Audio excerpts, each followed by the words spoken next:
Running toilets are a pain in the rear end, right? Hey DIY Nation, it's Jeff with Home Repair Tutor, and today I'm going to share with you how to stop your toilet from running. And no, I'm not talking about running on the track. I'm talking about water being wasted inside the toilet tank. You're going to need a limited number of tools. It's not going to take you forever, maybe 15 to 30 minutes max, and you're going to save yourself a considerable amount of money doing it yourself. So let's not waste any more time. Let's get started. All right, here are the three tools that you need. You need a pair of wire cutters or snips, something that can cut wire, a flathead screwdriver, and a Phillips head screwdriver. So that's it. Those are the three tools that you need. All right, let's go into the magical land that is the toilet tank.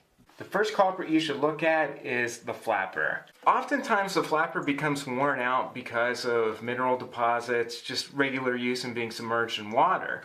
And you'll see a little bit of an indentation in it right here. Just switch it out with a universal flapper or a flapper that is compatible with the brand of toilet that you're using. This costs probably about $5 and is totally worth switching out.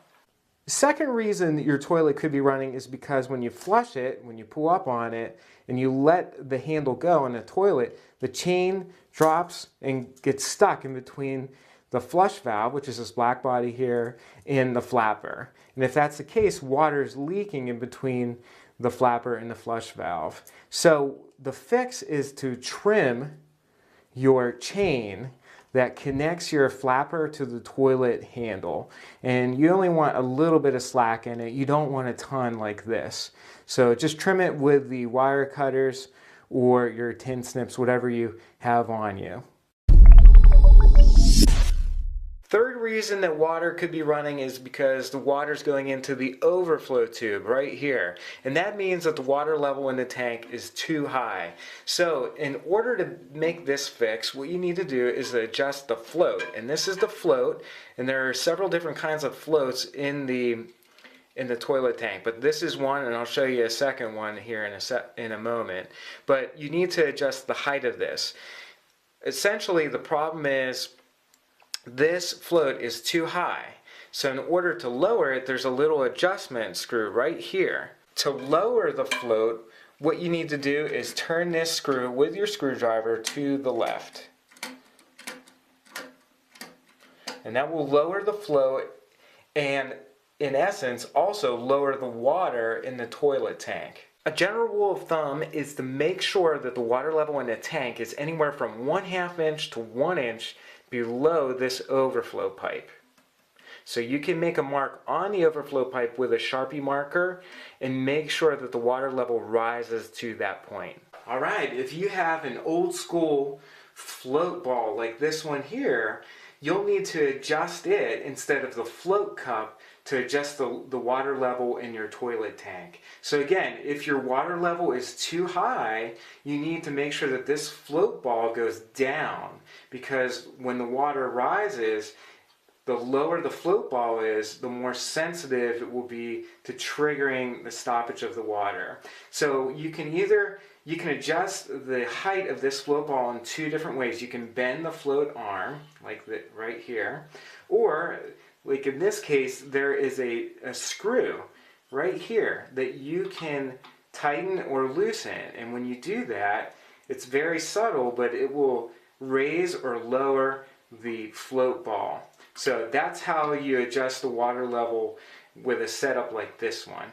If you have a diaphragm fill valve, you need to adjust the float arm right here to adjust the water level in the tank. Again, if the water level in the tank is too high, your toilet will run because all the water is going to go down into the overflow pipe. So if you can see in this tank, the water is so high that it's just overflowing into that pipe. So I'll recreate that for you right now. So if I turn this counterclockwise, the screw counterclockwise, the float arm rises and the water goes down into the overflow pipe.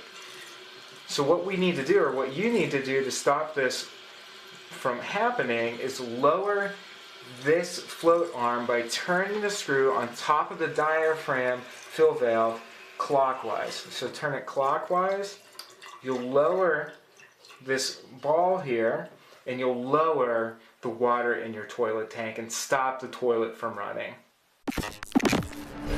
If you've done all of these repairs and your toilet is still running, it could be because you have a bad fill valve. And the way to spot that is if this float cup doesn't rise whenever the water in the toilet tank is rising. And if that is the case, just go ahead and replace this whole unit. A universal fill valve costs maybe 10 bucks, and this is a super simple, easy repair that you can definitely do yourself and save a ton of money in the process. Well, I hope this video helps you with your own running toilet. If you have a particular question, always know that you can send me an email and I'd be happy to assist you with your own project. Remember, if you haven't already done so, you can sign up for my email newsletter over at homerepairtutor.com. A new one comes out every single Friday, and it's really meant to help stop you from wasting time or feeling overwhelmed with your own DIY projects. Plus, as a bonus, you'll save a ton of money in the process by reading a lot of the tips and tricks that I have.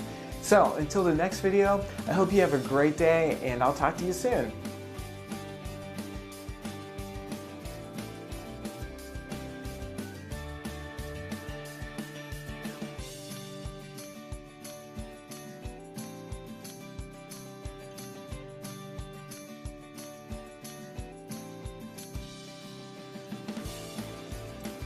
Whew.